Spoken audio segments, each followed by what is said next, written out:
Hi friends, Tiruppur மாவட்டம் உடுமலை வட்டம் தெப்பம்பட்டி சோமவாரப்பட்டி கிராமம் ஸ்ரீதேவி பூதேவி சமேத ஸ்ரீ வெங்கட்ரமண பெருமாள் திருக்கோவில் அஷ்டபந்தன மகா சம்பரோஷனம் கும்பாபிஷேக விழாவிற்காக செய்யப்பட்ட உற்சவர் சிலை தாங்க இந்த பெருமாள் சிலைங்க. இதை பார்த்தீங்கன்னா முதல்ல கொண்டு போய் திருப்பதியில் வச்சு அங்கே முதல்ல வழிபாடு பண்ணிவிட்டு அதுக்கப்புறம் பார்த்தீங்கன்னா வைஷ்ணவ குலத்தை சேர்ந்தவங்க வீட்டுக்கு தினமும் ஒரு நாளுக்கு வந்து பெருமாளை வச்சு அவருக்கு பூஜை புனஸ்காரம்லாம் செய்து சக்தி பெற்று இவர் வந்து கும்பாபிஷேகத்தை அன்னைக்கு கோயிலுக்கு சென்றுவாருங்க. அப்படி தாங்க நம்ம வந்து கோகுலம் குழந்தைகள் உலகம் நடத்திட்டு இருக்கிற நம்ம ஹேமா மேம் வீட்டுக்கும் காயத்ரி மேம் வீட்டுக்கும் பெருமாள் வந்திருக்கிறாங்கன்னு சொல்லிட்டு சொன்னாங்க. நம்ம உடனே சரி போய் பார்க்கலாம் அப்படின்னு போயிட்டு அங்கே போகணும். சனிக்கிழமை போதும் பெருமாள் வந்து வீற்றிருக்கிறாருங்க அவங்க வீட்டில். அவங்க ரொம்ப புண்ணியம் பண்ணவங்க, பெருமாளோட அருள் அவங்களுக்கு நிறையவே இருக்குது. அதனால் பார்த்திங்கன்னா அவங்க வீட்டில் வந்து பெருமாளே வந்து வீற்றிருக்கிறார்.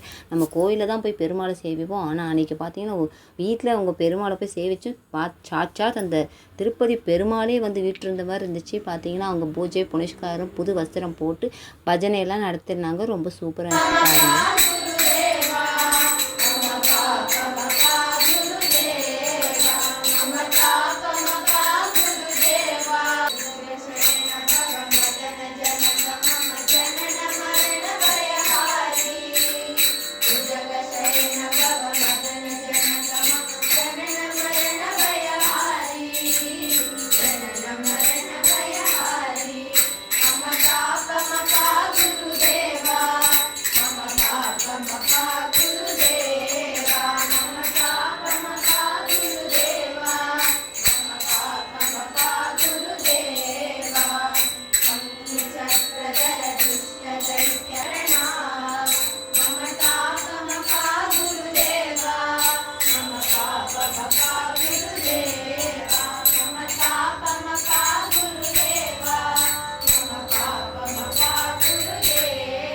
அனைவரும் இக்கும்பாபிஷேகத்தில் கலந்து பெருமாளை அருளை பெறுவோமாக. நன்றி.